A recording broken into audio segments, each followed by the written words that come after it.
अब बात दिल दहला देने वाली उस कहानी की जिसने सारे देश को हिलाकर रख दिया है। 11 दिन की शादी, हनीमून का प्लान, एक मौत हो चुकी और एक की तलाश जारी है। इंदौर के राजा रघुवंशी और सोनम की कहानी अब महज शब्दों में सिमट कर रह गई है। इस बात का ख्याल आते ही मन दिल दहल जाता है। जिस सोनम के हाथों में मेहंदी का रंग अभी उतरा भी नहीं था, उसका सुहाग किसी ने बेरहमी से उजाड़ दिया। आपको बता दें कि राजा रघुवंशी का शव 4 जून को इंदौर लाया गया और जहां रीजनल पार्क मुक्ति धाम में उनका अंतिम संस्कार हुआ, लेकिन उनकी पत्नी सोनम की तलाश अभी भी जारी है। सोनम कहां हैं, किस हाल में हैं, सोच सोच कर परिवार के लोगों की आंखें भीग रही हैं। पहले हम आपको कहानी की टाइमलाइन बताते हैं और फिर आगे आपको बताएंगे क्या हुआ। दरअसल 20 मई 2025 को इंदौर के साकार नगर निवासी राजा रघुवंशी और उनकी पत्नी सोनम हनीमून के लिए मेघालय के शिलोंग गए थे। 22 मई को राजा और सोनम ने किराए की स्कूटी ली और मालखियाट गांव पहुंचे।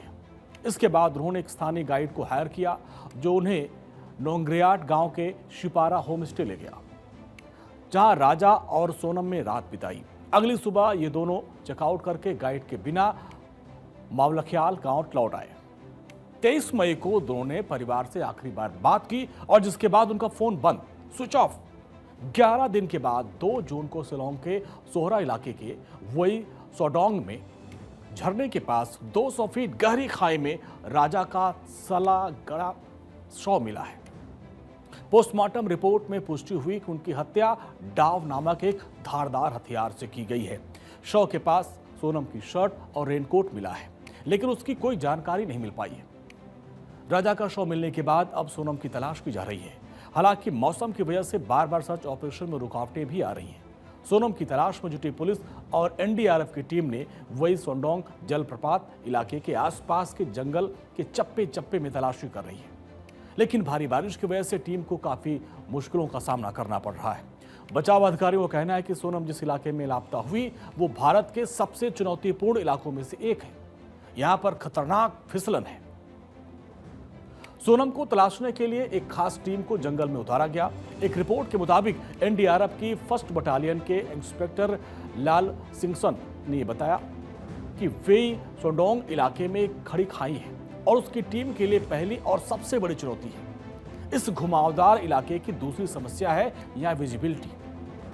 थोड़ी दूर पर ही किसी को देख पाना बहुत मुश्किल हो जाता है। मिट्टी गीली है, पत्थर फिसलन भरे हैं। और तीसरा जो बड़ा खतरा है, मौसम की वजह से 300 फीट गहरी खाई में उतरना। उसको पार करते हुए 17 सदस्यों की ये टीम 200 मीटर नीचे तक उतरने में सफल रही, लेकिन अभी भी जमीन तक नहीं पहुंच पाई है। आखिरी 100 फीट सबसे अधिक चुनौती है और दूसरी तरफ लगातार बारिश होने की वजह से ड्रोन भी प्रभावी तरीके से उड़ान नहीं भर पा रहे। तलाशी अभियान में special operation team, NDRF, SDRF, fire brigade, आपातकालीन सेवाओं समेत कई एजेंसियों के लगभग 50 से 60 जवान शामिल हैं।